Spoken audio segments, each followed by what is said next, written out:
Another question that's been coming up a lot in the discussion forums is how the caste system works in India. The caste system is a system of social structure where the society is broken down into specific social classes that determine what a person will do in their life, the kinds of jobs that will be open to them, and the path or the dharma that they have to follow. In traditional Hinduism, there are 5 social classes. They're the Brahmin, the Kshatriya, the Vaishya, and the Shudra. The Brahmin are the spiritual specialists. They are the priests, the teachers, the ones who are focused on the achievement of moksha, or release from the cycle of reincarnation and samsara. The Kshatriya are the nobility, the upper classes, the aristocracy. The Vaishya are kind of a middle merchant class, and then the Shudra are the laborers. Now, the big question that comes up in this discussion is, how does one go from caste to caste? In order to understand this, you have to understand the concept of reincarnation. Reincarnation is the idea that when one dies, one's soul does not go to some kind of paradise, a heaven or a hell, but one's soul is reincarnated into another body. It's a cyclic way of looking at the movement of the soul. This cycle of birth, death, and rebirth is called samsara. We are all stuck in this cycle.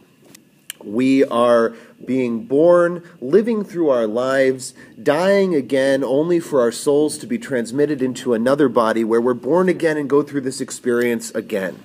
In traditional Hinduism, people go through this experience of life thousands and thousands of times. And depending on where you're at in the wheel of samsara, this will determine into which caste you are born. Whether in your next birth you move up or down in the wheel of samsara is largely determined by your dharma.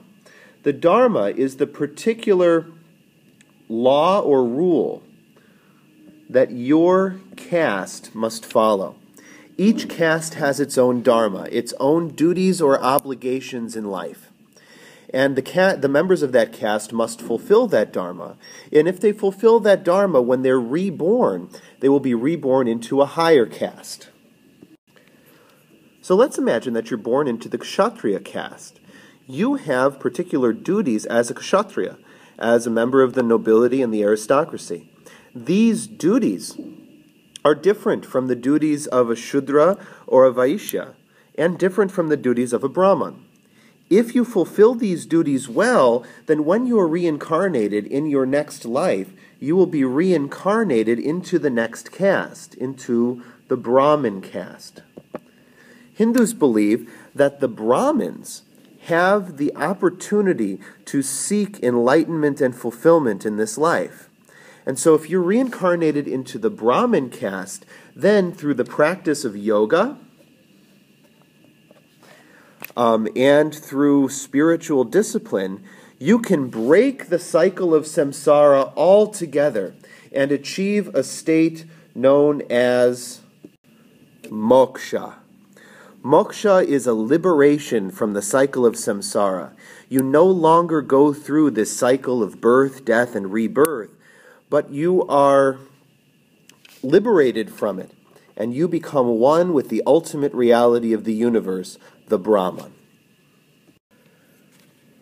So is the caste system a form of religion-based social discrimination, or is it the way of the universe, fundamentally a part of the way that the human life and the human cycle work?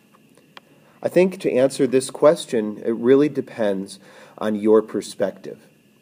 Do you believe that we're being reincarnated life after life after life, and that what you do in this life will determine what you're going to do in the next? Or do you believe that this is the only life that we have? If you believe that we're being reincarnated, then The caste system is the way of the universe, and eventually, if you find yourself in the Shudra caste now, you may find yourself in the Brahmin caste later.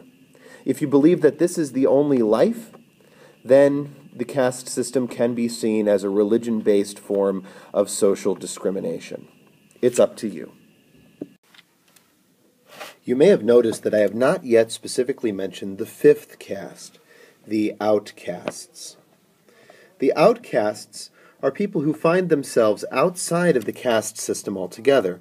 In traditional Hinduism, the outcasts had to perform the kinds of work that were not appropriate for any other member of the caste system.